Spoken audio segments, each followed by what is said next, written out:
my next guest tonight on Punky's Mixtape is joining me from my hometown of Boston, Massachusetts. I'd like everybody to welcome to the show Danny, Chris, and Biff, and they make up the band Triheart. How we doing, everybody?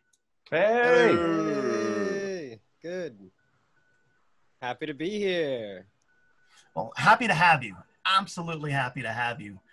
Very, very excited. It's not often I have this quick of a turnaround from getting a message and jumping directly into an interview, but you're not your average, ordinary band. So for those mixtapers at home that haven't heard of Triheart, tell me a bit about yourself, introduce yourselves, and talk about the band.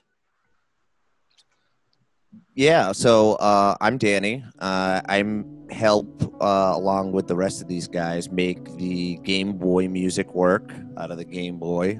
We're all kind of chiptune artists from like different backgrounds. Like Biff does a little bit more classical music with his chiptunes, and I was doing a little bit more dancey stuff, and Chris does a little bit more hip hop. And when we would play shows at places, you know, it was really nice because we could all like fill a bill. But, you know, eventually after a while, you know, nobody wants to see three people play. So you got to, like, figure out, hey, how are we going to get all of us on stage and, you know, not kill people's entire night with just these acts. So we decided it was better if we just all formed a band. That way we could all do our insanity in a very short period of time instead of having to individually do it. You know what I mean? You have to sit there and be like, oh, I got to listen to this music and that music and this music. No, we're just going to take it all, slam it together. It's like a blender, just different stuff.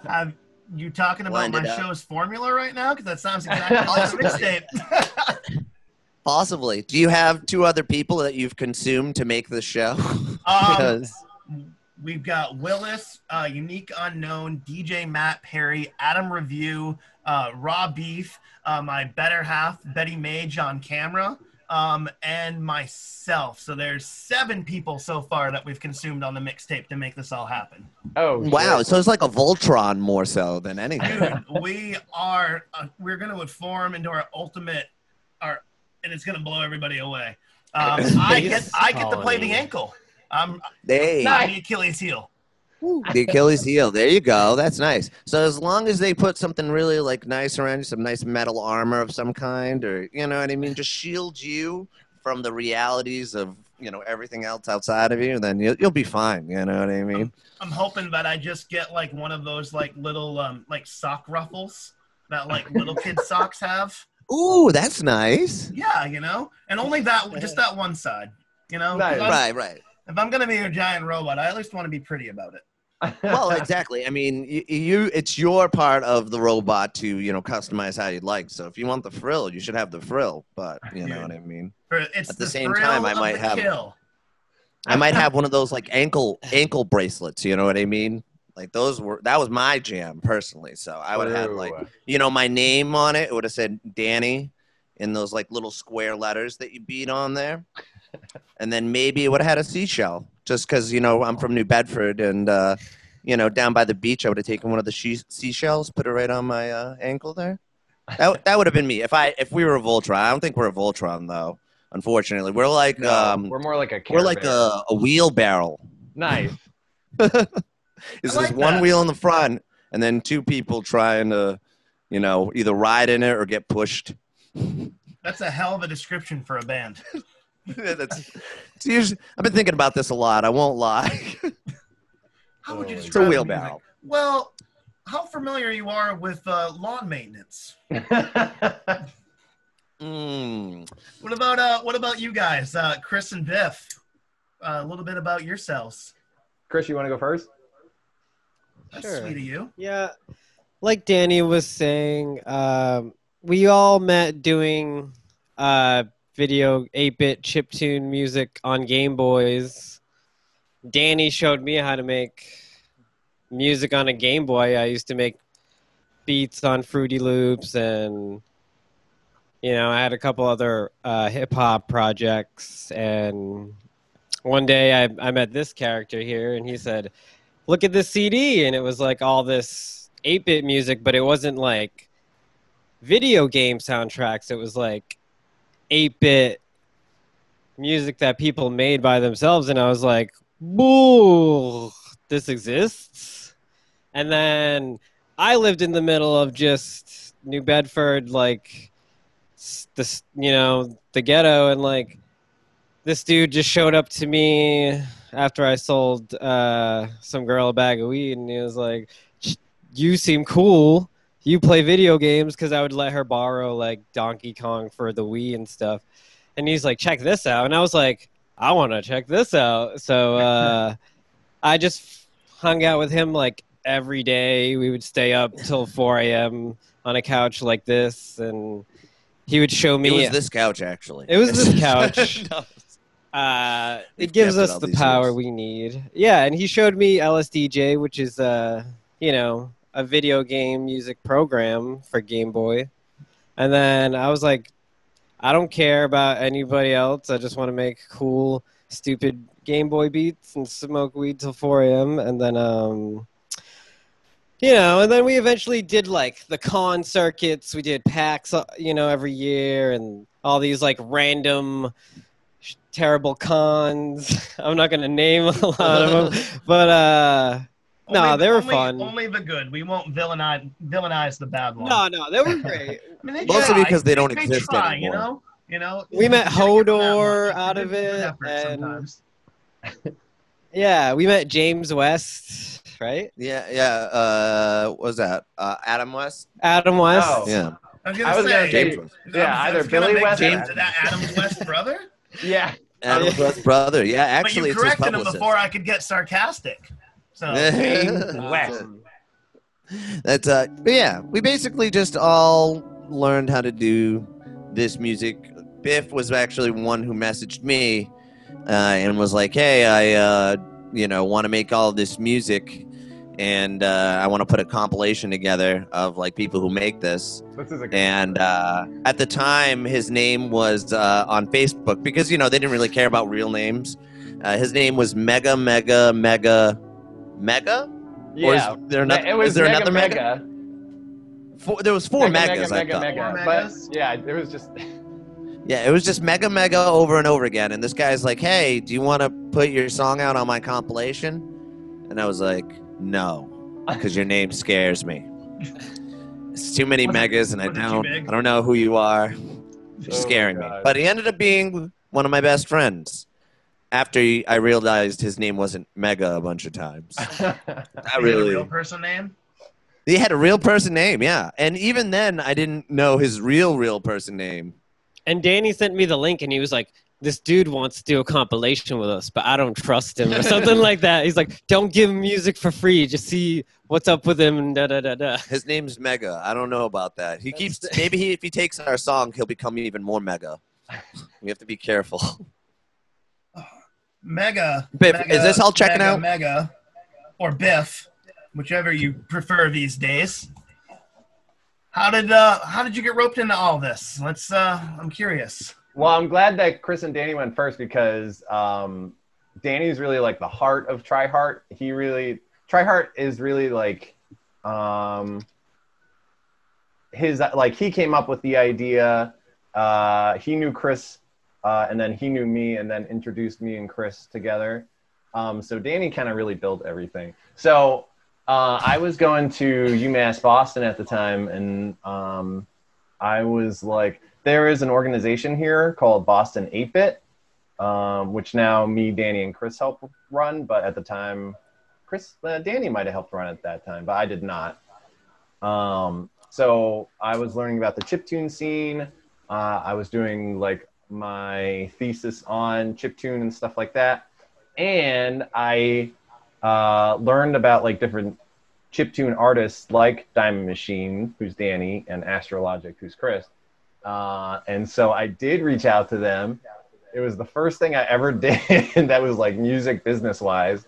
And I wanted to make this compilation because I thought that I had like a friend that ran a comic book store, and I was like, oh, we can sell this cool compilation at this comic book store. And it was a really novice idea.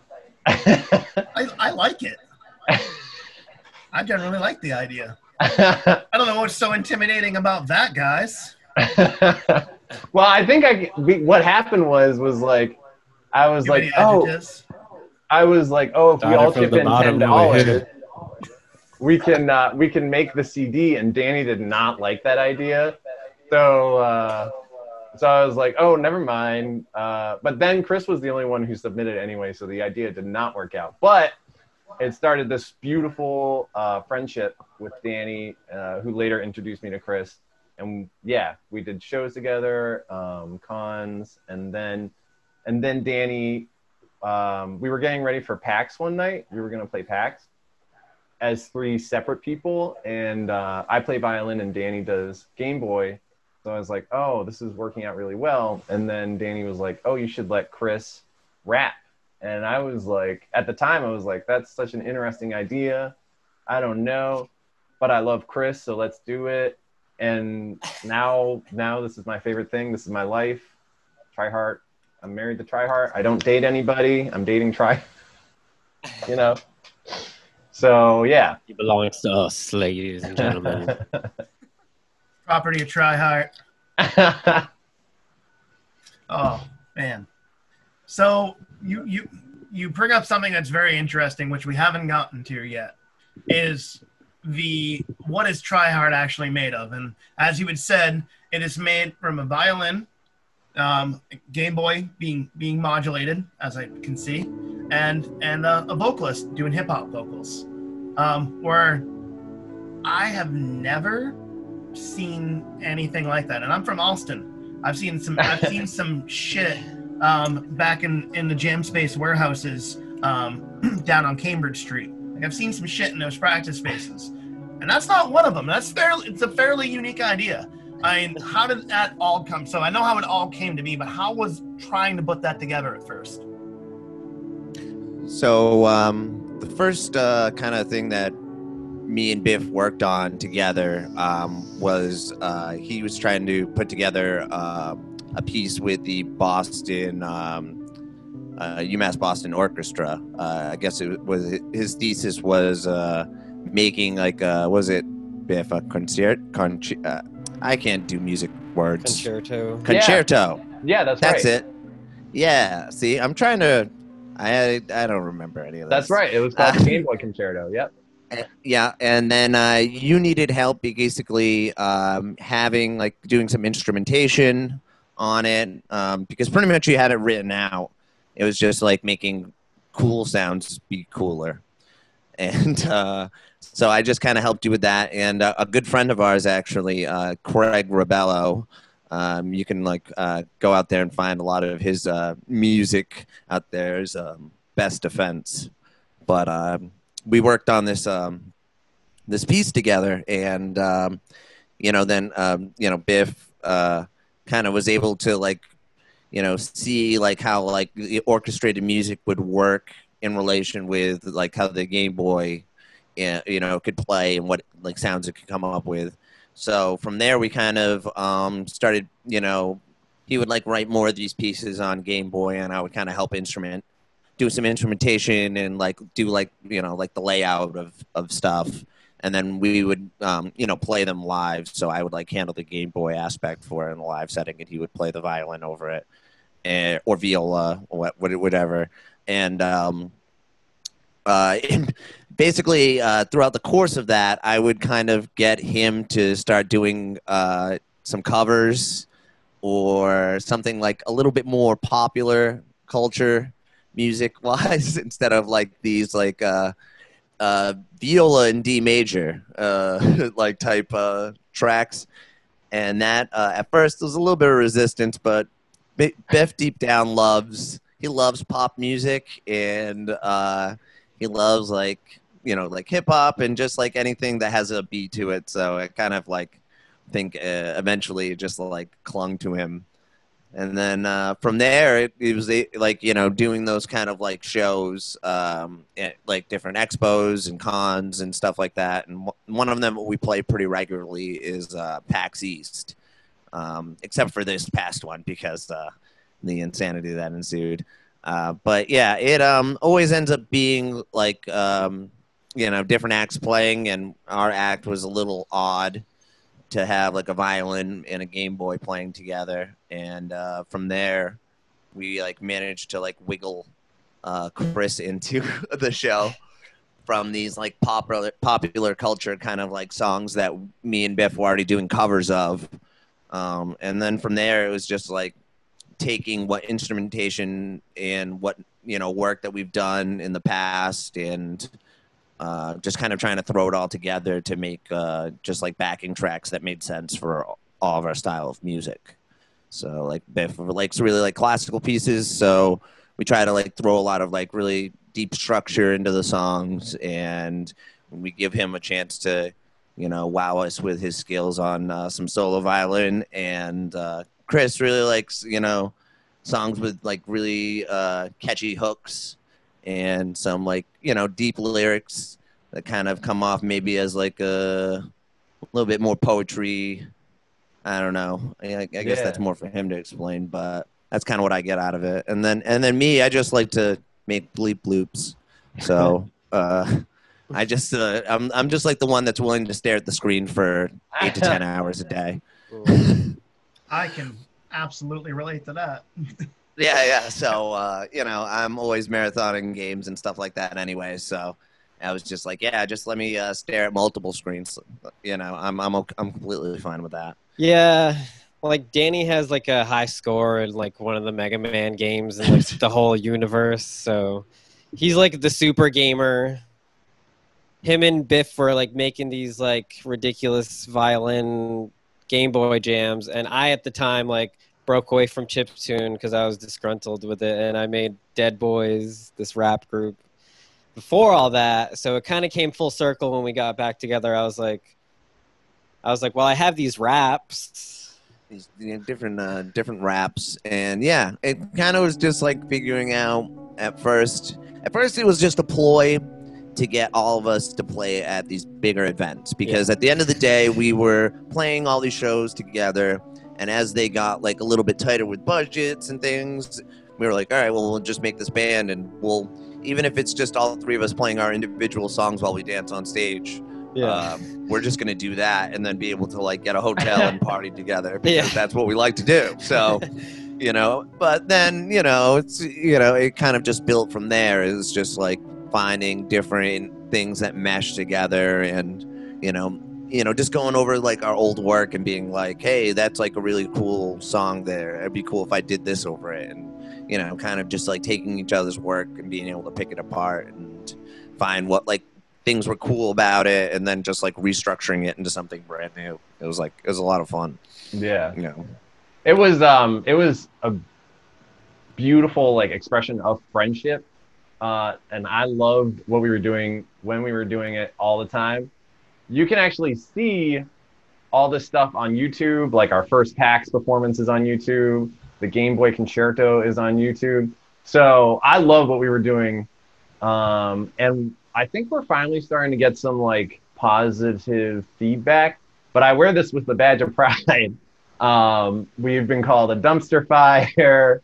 Not everybody can see what we were trying to do right away. We've been called a garage. Oh yeah, garage. We got called a garage on YouTube. But it didn't start off for me.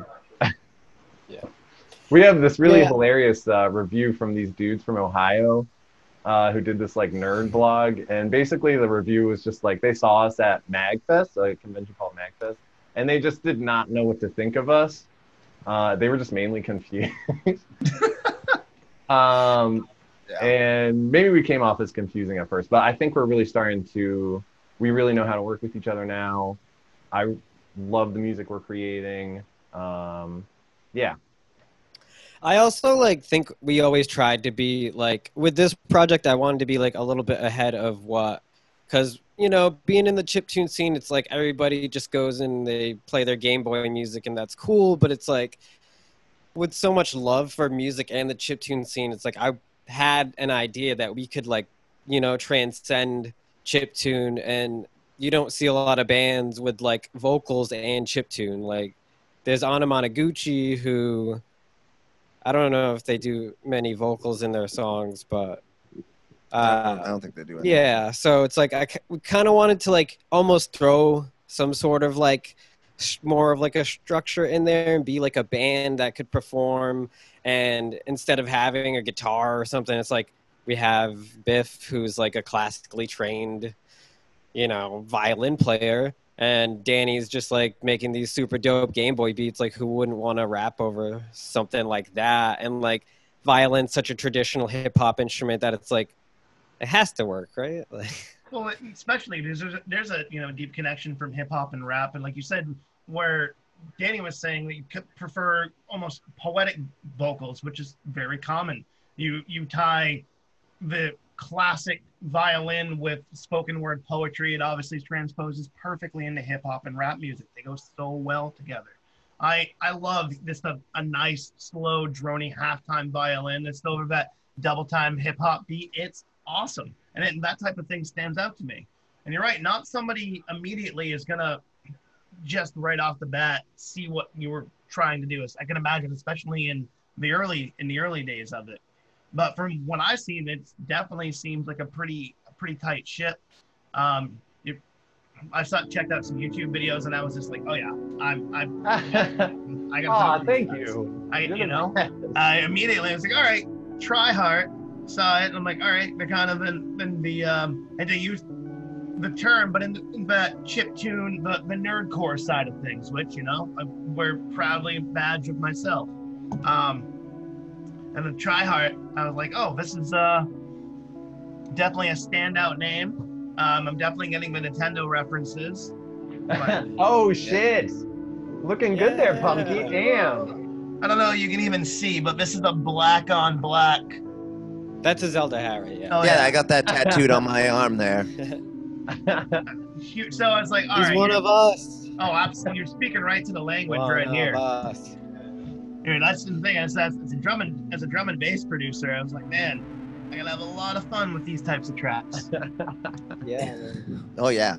And I think, 8-bit music is like the punk of, like has a punk spirit to it too. Yeah. It's a very love it or leave it. Yeah, well, it's breaking the confines of normality and your traditional song structure, and you're trying, different things. Have you ever considered like more layers? You talked about you haven't fully added your Voltron form yet. Have you thought about different maybe non-traditional instrumentation in the band?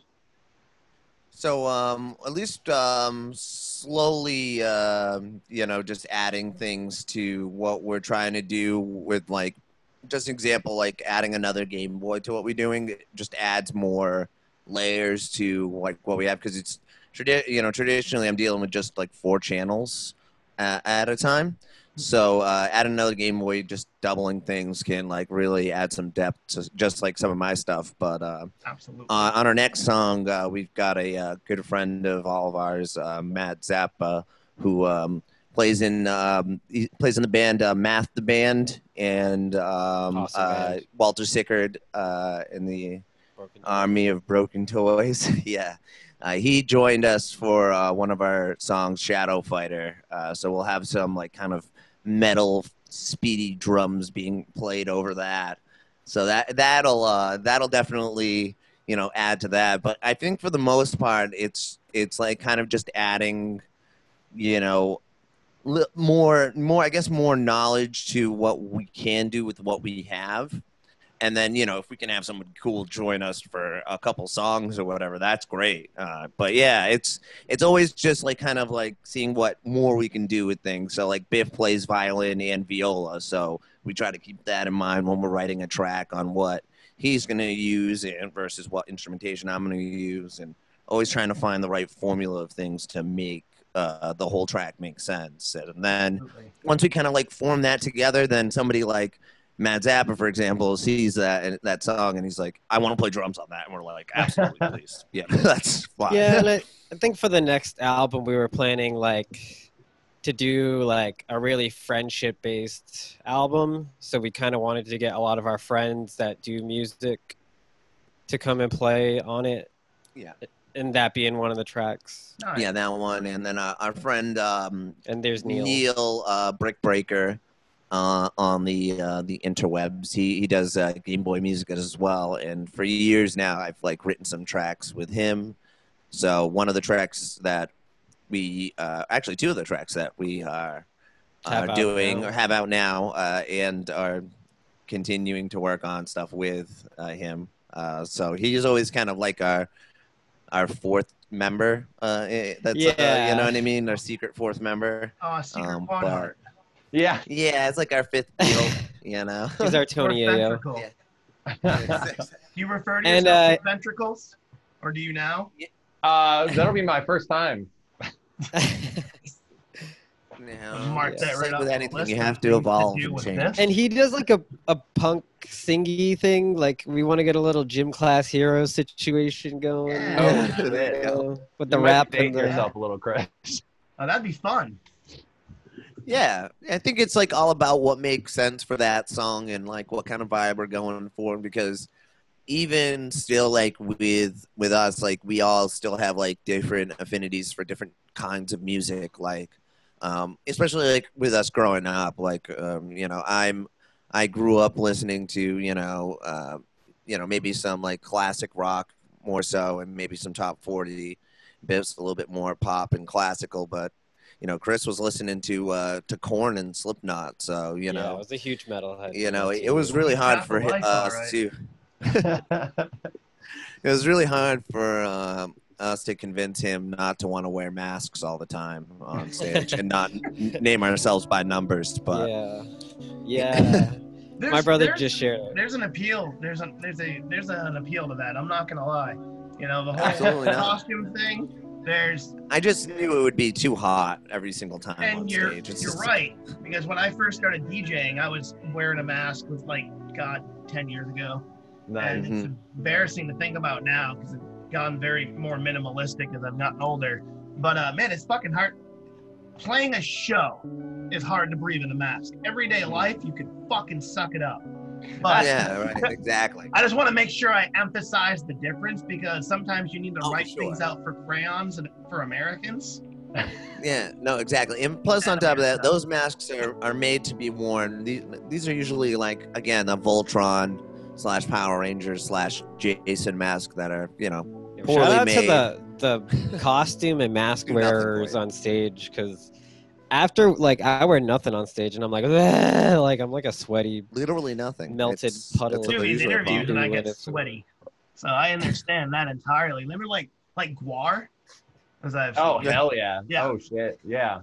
got even in the Sweating right now. background we got Oh, one of where'd you their Kilsners from Dave's funeral. Oh, Dude. that's dope. Yeah, I've seen Guar like 5 times. Have you really? I didn't know that. Yeah. I not intentionally. I always just went to festivals and Guar There was was- just. I love Halftime Guar. show. Like seeing Guar is amazing. I'm not a Oh huge my Guar God. fan, but like just watching all those people come back covered in blue and all kinds of colors. it's the spirit of metal, really. I don't think I personally nowadays I cannot do an entire performance. I don't know how Daft Punk and fucking Guar does it at all. Well, you know, for me, you know, now that we know that it's you know, got Halloween right around the corner, I just don't know if people are going to be wearing masks more because they want to, you know, it's a good way to. Personally, I would find the biggest, thickest mask possible. Maybe one of those full body suits, like the T-Rex type thing.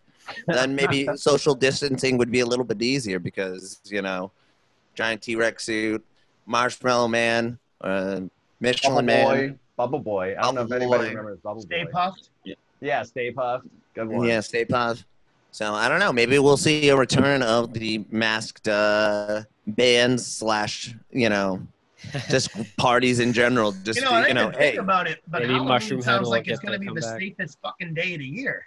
possibly depending Right. on your costume. Yeah. You know, you can't be sexy this or sexy that.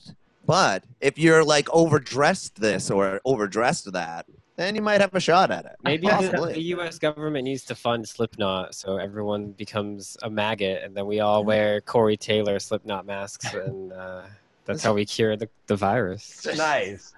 Dude, you might be onto something. You might. Oh, They made fun of me then, but look at me now. fucking pioneer. Oh man. You know, it's not. I'd rather wear the mask, be safe, and honestly, like I've got one that like my mother-in-law she made, and it's cute. It's really cute. I look adorable in it. But Oh, I nice. got into like the custom ones yet. I haven't gotten any of those yet. Oh, you should buy a Triheart one. It's Wait a on second. Here, I'll send you one, Punky. Hold on. Yeah, let's send him a Triheart one. Dude, I will rock the shit out of that. Yeah. See, I got one here too. Oh yeah. I can do like the bandana. Raver's been doing that for years. It ain't True. no thing. You go True. through a 24-hour fucking rave in a bandana and fucking UFOs. And honestly, Yeah. it's gonna be the fucking rave kids that fucking outlast everything. They've had like the Or the bondage flu, crowd there. Yeah. like The latex that was one. the real fucking thing. I don't know how these. Or the furries. I mean, you ain't breaking through that. That's some thick True. some armor right there. Oh man, I've had some run-ins. We were just off camera. I've had some interesting run-ins with the furry community. I've got nothing but respect. But you dress Love up the as the furries. Tuki Mario one time, and it just everybody thinks. Hey, they're the elite. I mean, They're Personally, if there are any furry conventions, we would love to play them Absolutely. right now. Let us any real conventions, as long as it's about peace, unity, friendship, we will play it. You know what I mean? Megan, we ain't about that shit. We ain't about not being safe and wearing your masks. Also, I'm envious of like the Fursanas because they're fucking awesome. And expensive. And insanely expensive, but like as a cosplayer, I'm like blown away by the quality. You can do whatever you want behind closed doors. I don't give a shit. My shit's just as fucking weird, but not even weird, but it's different. I don't want to say weird. I don't want to misconstrue, but I'm envious of the costumes. Awesome. I would love to have like a giant awesome Fursana without the kink association to it. well, Yeah. the association is what you make of it. Maybe It's like as long as you're doing the right things with anything, you're good. maybe I'm secretly titillated by for something example, I don't understand entirely. Yeah, Yeah. I think it's for me, I'd probably be some sort of fox, or maybe some sort of hyena, because You'd I'm be a always hyena? laughing. Possibly, I like to do the laughing there that the hyenas do. I'm just not sure if it's if they got ill intent behind it. I don't have the ill intent part, but I do enjoy the laugh. I think it's infectious. It seems like it's the one part of the Lion King that just like resonated through you. It was just like Ed's laugh the entire time. It wasn't Hey, like Whoopi Goldberg. Goldberg was we've been amazing. celebrating furryhood for years. I mean, look at sports. Mascot. They all have We all want to furry be the mascots, mascot. right? I wanted to be the mascot. Dude, I didn't even the think ones of that do like the flips and furvation. shit. I didn't even consider about the furvation running underneath our feet. We've been celebrating furry culture for a long time. I maybe I just want to dip my toe into the water. Maybe that's what it is. Maybe Can you be like a non-furry furry though? Like, Maybe I needed to Can I be a confer with my turtle Triheart furry? to understand. What I can say is that you can pretty much get into anything that you'd like to and learn more about it at your local library. That's what Yeah. helps. but Local shout out to library. everyone being No. safe True. in any type of costume, Actually, Anywhere. can I tell an anecdote real quick? even if you want to be Yes. Slender Yes, Man. tell an anecdote, Biff. Come on, Biff. So it was the dumpster fire years, as we defined earlier. Good year. 2020? No, it was the Triheart dumpster fire. Oh, okay. Not everybody's dumpster fire year. Your Right, guys' not is dumpster everyone's fire. collective dumpster. You've had two? That sucks. So it was actually Danny couldn't go to this con, but it was the very early days, and it was me and Chris we went to I think the con was called Northeast Comic Con, and we performed. Was it the one in the mall? Right, it was the one in the mall, and like nobody liked. Well, I didn't know. We never got any good response from our music, and we played, and like the crowd really didn't know what to do, blah blah blah. And then this furry comes out of nowhere. I think it was a My Little Pony furry. Starts dancing, and that was like the first time I was like, "Oh my god, somebody's actually appreciating what we're doing." And it was a furry. That happened to me as Astrologic too. Oh, like really? TPB played one of the other NE Comic Cons before me, and they fucking rock. And there was nobody around, and then I just got on the table and started jumping around, and like 8 furries just came out the cut and just moshed, and like everyone started coming over, and I was like, furries are the greatest. You know, it's odd that you say that because I've played a DJ like one like con party, and the furries were the first one on the dance floor. Yeah, they got big dick energy, fam. Dude, maybe it's the blah. I can't even talk right now.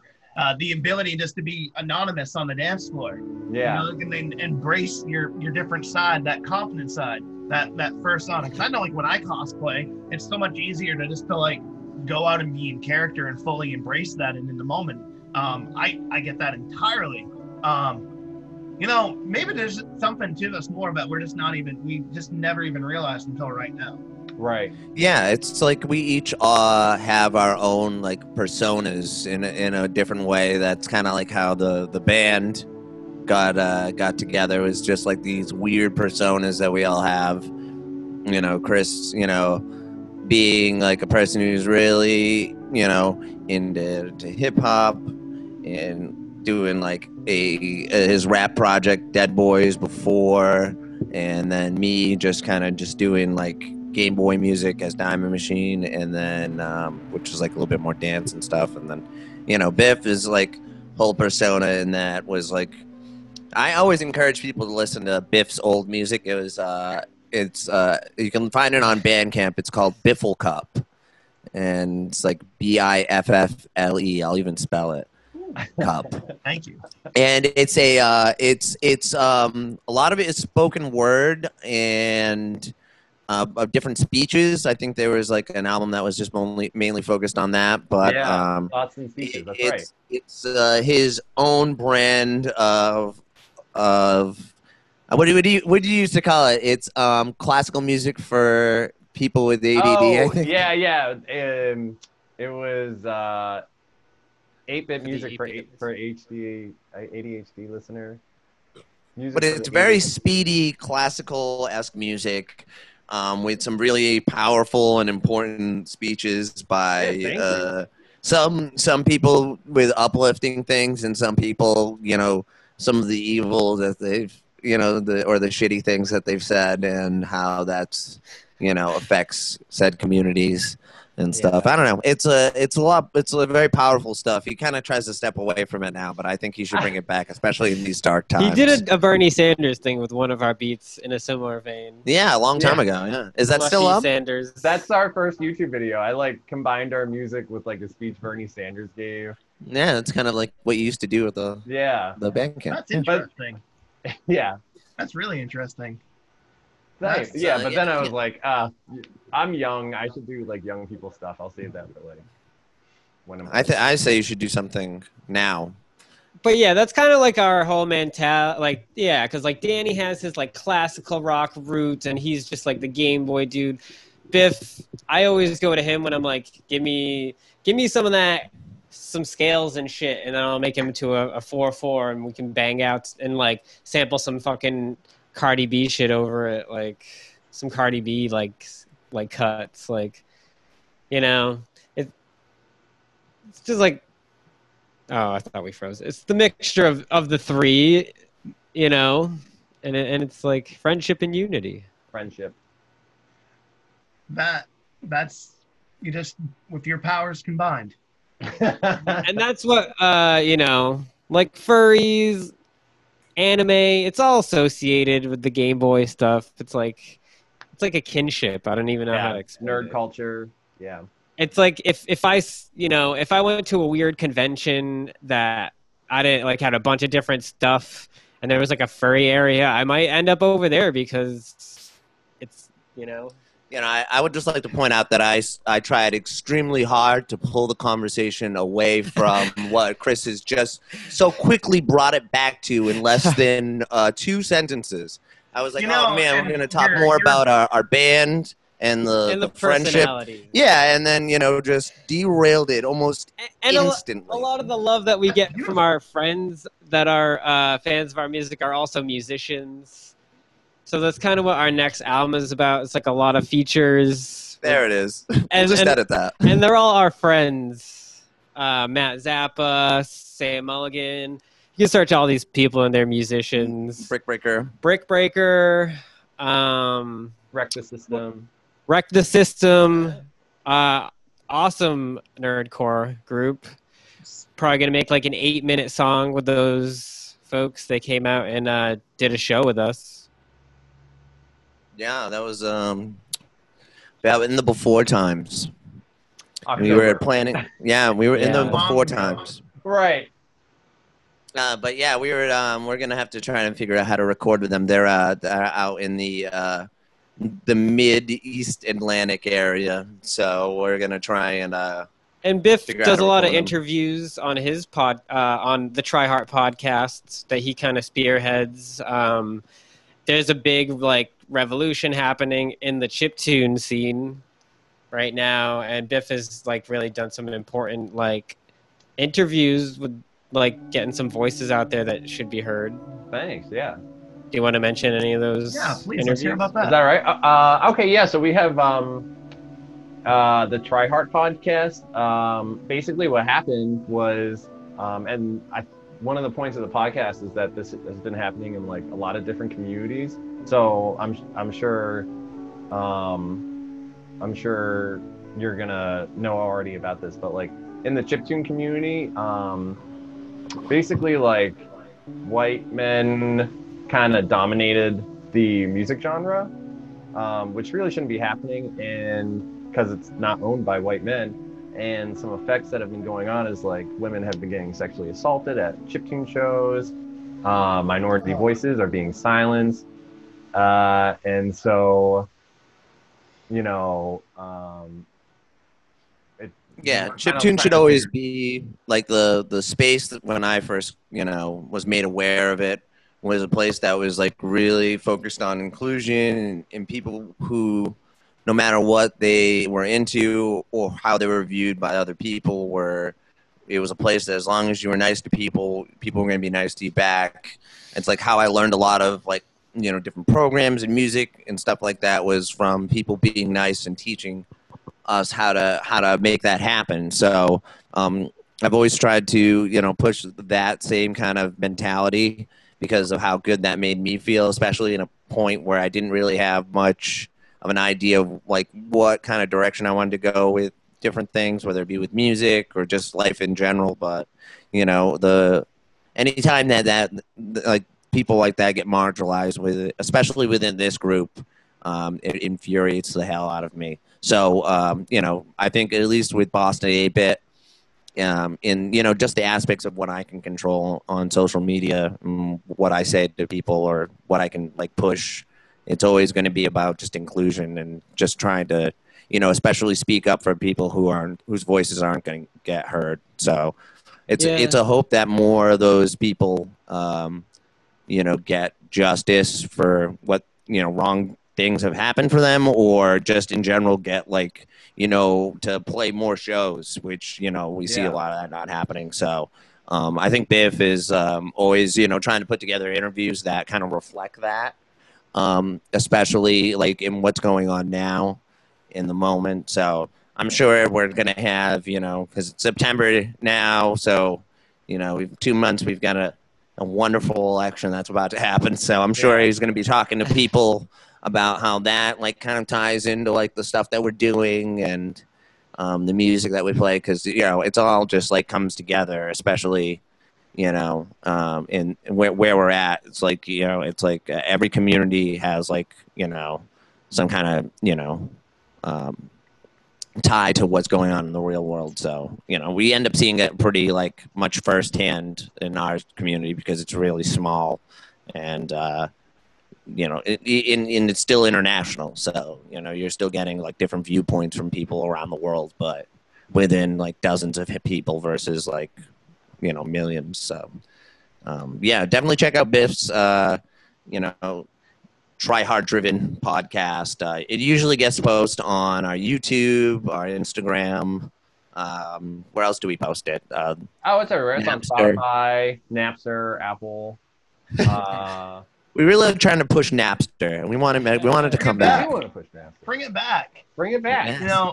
But on a truly serious note, like that type of work, and then bringing that type of advocacy and being that type of voice for social change is important. And amplifying other individuals that aren't being heard, the type of work that, Chris, Biff, and Danny, that you're all doing, that type of stuff and that involvement with the community, that's amazing.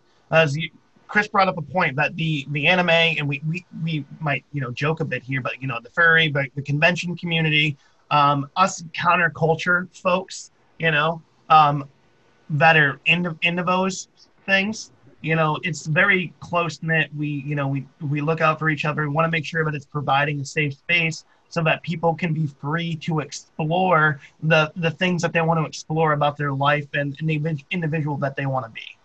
So you fucking won me over even more so with hearing that, because that's a huge part of just being a participant in a good community and in the world.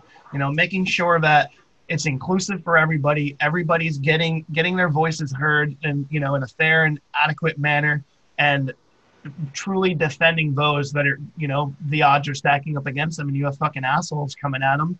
And it sucks to hear about, especially about the shitty guy part with the sexual assault, because it's in every fucking community. That's exactly right. Yeah, that's right. It's shitty, and the fucking... It's heart-wrenching, that to think that people in an influential position are using that to, how to put this lightly, to get away with things. They're like, they're harboring some false title, some undeserved ego, and putting that on young, impressionable people, and they're exploiting them. They're exploitation at the worst, and that. It's deplorable, and it sucks to even see in something as a niche community as chiptune, but it even affects to those levels there, because it's something that you don't think about in every day, but it's unfortunately it's in the dark corner of every single major whatever. It doesn't matter what it is, if it's electronic music or punk or hardcore. It's a fucking unfortunate part of the community where people are either using their position to get and solicit things, or even worse options from there, Yeah, no, the one redeeming, I guess, silver lining to this all is that our community is small enough where we can, actually make change happen. You know what I mean? Like a lot of these people, like for example, the person who created LSDJ or created Nano Loop, which are programs used by a lot of chiptune artists, to create these songs and stuff, people are genuinely friends with them on social media. So like, you know what I mean? Like everyone's like basically an arm reach away in regards to like who they know and, things like that. So if there's a person who, is like, sexually assaulting people or being physically abusive or something like that, the scene is small enough where we like, if enough people like notice it and stand up, like, they can stop that person from ever being able to like make anything out of that career path that they're choosing, which is, to just run amok and just you'll be saving, you know what I mean? Calm the fuck out. Yeah, exactly. And so it's just important not to ignore it, really. Yeah, because it's gonna, like you said, it's in every scene, so you just have to, you can't ignore it. You gotta be it's just an advocate, for just good behavior, It's really what it comes down to, and just self-accountability and, to me, yeah. I mean, at the end of the day, I'm not concerned if like my fame is, again, famous or anything, respect out of anything. Yeah, I mean, much rather see things be fairly played out for the people who deserve it, then Right. It's like people are just going to be shitty in general. So it's like it's just not going to happen. If anything, and if I can control it, I'm gonna. And it goes back to what Danny was saying. Like the reason I got into chiptune, a big part of it was because he was so nice to me and he showed me anything I asked. And the same thing with Biff. It was just seemed like a scene where even if you wanted to talk to anybody, they would tell you anything you wanted to know, and they were open arms, accepting of everyone. Yeah. I think that's to be said about the electronic community. There's always had that underground spirit. It's the hands down guerrilla attitudes for it. We're like, no, here's this. We were young. We probably pirated some shit to get some software when we were young, as and as we did. But now we're adults and we pay for everything. Right. But in all seriousness, Right. so and that community has been built on just like sharing and passing that knowledge. Here's the torch, and like just generally reaching out and don't be afraid to ask questions. It's exactly how I got into production. I was going to school for audio and video production, Nice. but like, more for recording for movies and TV and such, and some and studio work. But there was a good friend of mine that was an IDM artist and was using Reason. I was like, I want to know about this because I want to be able to score my own shorts. And then that's how it got me right into that in like 2004, like 16 years ago. We got into, like, Reason 2. And that was the thing that kicked me off, just by asking questions and being a willingness to just jump into the community. Because there's always going to be somebody, that right person that's just like, yo, not only am I willing to help you, but here, take this flash drive. This is for you. Right. Here's my library. This is for you. And that's exactly like, here's some ideas. Here's some tools. Come back and show me what you built. Mm-hmm. That's what I love about the electronic community, because they're very close knit like that. Yeah. Yeah, and it creates an inclusive, safe space for Yeah, just like I actually just did that. I think the other day, our good friend Jenks, he was asking me for some.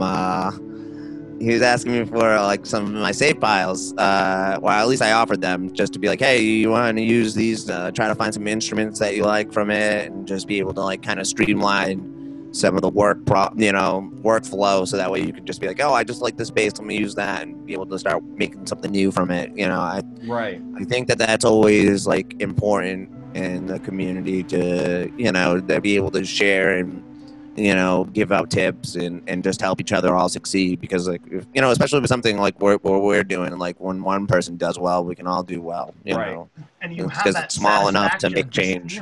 Yeah. It's the opposite. I don't know what the word is, but it's the opposite of gatekeeping. It's like, Yeah, and there's some OGs who helped us, like Kitty on My Head, like through a save file when Danny reached out to him. Roboctopus. And Roboctopus always puts out his save files. Yeah, a lot of people have always kind of done that to kind of promote their themselves too, because you always remember who made that kit or did that sample or whatever. So nowadays Defense Mechanism is a great source if you want to learn how to do LSDJ. He's always like trying to put up videos that explain how different versions of LSDJ work with each other, because it's like still constantly being worked on, and there's like a huge change log between each version. So someone like him, he's always helping out people, trying to make sure that they can get the best out of like what they're doing, especially with that. And so what I mean, there's like a lot of like well-deserved appreciation for some people, and as long as that can continue to happen, especially in the scene, I think that we'll especially through like our mediums like Boston 8-bit and stuff like that, we're always going to be trying to do that, which is that's awesome. I feel like I've got an awesome deep dive in on a community that I wasn't like super familiar with. I mean, there's like over 700 subsets of electronic music, Yeah. And so, and that's the thing is everybody's got their things that they dive in, and chiptunes, honestly, it's something that I've always appreciated. I've loved 8-bit music. Obviously, classic Nintendo. I wear it on my sleeve every day. I mean, those tones, I mean, they resonate for us, especially those that are late 20s, early 30s, 40s. You know, those types of classic gamers that grew up on those systems, or even young kids that are really into the retro gaming. You know, that resonates with so many different people. I think now with this resurgence of nostalgia culture, I think that it's more prevalent than it has been in years, if I'm speaking personally. And I'm really excited to see what you guys do. I know everybody here on the show is going to be excited. We have a special musical performance here with you tonight, so we're going to be able to check that out later on. Yes. Yeah. Before we part ways, though, what have you been up to most recently? Just before we say goodbye. Just to, it'll have already been shown at this point, but something that Boston 8-Bit, which is something we all organize now, is doing, you'll be able to see it on twitch.tv/geekbeatradio, twitch.tv/geekbeatradio. You'll be able to see the old performance at this point. But it is a 12-hour marathon of chiptune artists from across the country. It's a nerd vigil for Elijah McClain because it'll be a year from his murder by then. And we'll be raising money for the McClain family, BLM resources, raising awareness about McClain and other victims of police brutality. So yeah, you'll be able to see that at twitch.tv/geekbeatradio. And we're performing with like 30 other people. Awesome. That's a beautiful cause. That's fantastic. Yeah. Every single month with Boston 8-Bit, we've, I think since this pandemic really got started, we've been trying to gear each month towards a different cause or charity. Because it's like there's so many different people are constantly being affected by all of the insanity of, especially the last 4 years. So, in our area, we're trying to do what we can and reach out to who we need to, help. And so in this case, it was like a marathon kind of vigil for Elijah McClain, but Brain Arts, that's an organization here in Boston. Biff helped organize something for that. When was that in, Biff? That was the most previous one. That was the July show, and then the one before. That's our July show, yeah. Right. Our June was Bagley, which is a LGBTQ organization in Boston. We raised money for them in June. Yeah, and I know that we've got like different ones planned for the future as well. We try to kind of announce that. What we're going to be gearing it towards in the moment, because like things change so quickly, from week to week, that we might have like in the back of our mind thought we were going to do something for one thing, but then just the world changes and right. We need to gear those resources to something else. So, but yeah, we always at least trying to push being able to do our art, while at the same time help other people either pursue their art or, just help them out in general. I think that's kind of what's important with anyone right now trying to like, get a message out or, do anything like that. It's just like the obvious message of just like making sure we can all help each other, especially during this. Hell yeah. Absolutely. Absolutely. Sounds like 8-Bit Boston and Triheart, you guys are doing some phenomenal things. Really, really excited to check that out. Definitely send me that link because I will host that on my channel 100%. Oh, shit. Okay. I can always cut around this little section here real quick. Power of editing. But no, I'll totally host that. Let me know. Absolutely. Damn, thank you, Punky Bruiser. No, anything like that I know about that I can actually get, just send me a link. I will host that type of stuff all day long. That's okay. Great. Damn. So you're the best. Yeah, I'll do a little switch it. I had to get that in before I forget. That's a great cause. That was a story that like really just. I mean, there's so many. They all hit hard. Every single one of them. Not to equate any one with another, but it's just some of them just like really resonate with you. And when you hear that you were doing that, yeah. All right. Yeah, and Biff plays violin. For us, it hits a little close, Oh yeah. Yeah. All right, I'm gonna put on my game face here. We'll do a little wrap up to say goodbye before this You kicks got us it. out of this meeting again. So, before we part ways, any final words to say to everybody? Just that we love Punky Bruiser. Oh, I love you guys. Thank you for having us. This has been awesome. For real. Oh, no, it's been a lot of fun. Yeah. And like I was just so excited about you guys. It was so refreshing and different and so fun. You could feel the energy. I'm so excited to share you with everybody. And if you ever want anything remixed, Okay. I'll totally Okay. little bruiser touch to the old Triheart. Sounds But good. thank you so much. My guests tonight have been Chris, Danny, and Biff of Triheart. And I'm going to sneak it in real fast. Chris, Biff, you never said what your persona would be. Furry persona? Yeah, you never. I You're would be a turtle. be a Can you turtle? be, turtles don't have fur. That's what my question was. Can I be a turtle? You know something? be You're allowed anything to you be whatever you want. There's I'll nobody. be a turtle. Yeah, be a turtle. Yeah. You know, why I'll not? be a turtle. I Would said you be a be- turtle. I would I try to didn't be hear yours, something Beth. different. You, well, you can be what you want to identify Like a as. ninja turtle, but like Yeah. A turtle. a turtle. I dig You that. like having house on your back. Like Bowser, but like like one of the Bowser. Yeah. Little spiky shell. Oh maybe, shit! There it is. With the hair, like Hell my yeah! own type of Bowser, like Koopa person. Yeah, I'd do that Cowabunga. all day. Yo, Chris, I How's relate. that? I get it. There you go. Yeah, I like it. Perfect. Yeah. It ain't. Man, Oh my here's this. God. I'm like sleeping with it. But Yeah. no, I get. Maybe we should do a furry show. We should all get our personas going and do a Hell show yeah. like that. I just throw it in there. I'd probably be an otter or a raccoon. I just like eating food on my Yeah. belly. Otters are dope. Yeah, they're so fast in the water. True. I had to throw one last in, but that was gonna I was gonna sit down and be like laying in bed. I'm like, what would Chris and Biff choose? never tell me. Animals, kindred spirit. That's the type of fucking shit that keeps me up at night. I don't know about you, Triheart. That's the type of shit I'd be sitting there after the interview, trying to watch the Umbrella Dude, Academy. Punky, are you still in Boston? Their persona. Oh my God. You guys have been awesome. I've had so much fun. Oh, thank you, Triheart. Coming out of Boston. Mixtapers, hang tight. We got a special musical performance coming in soon. Thank you so much.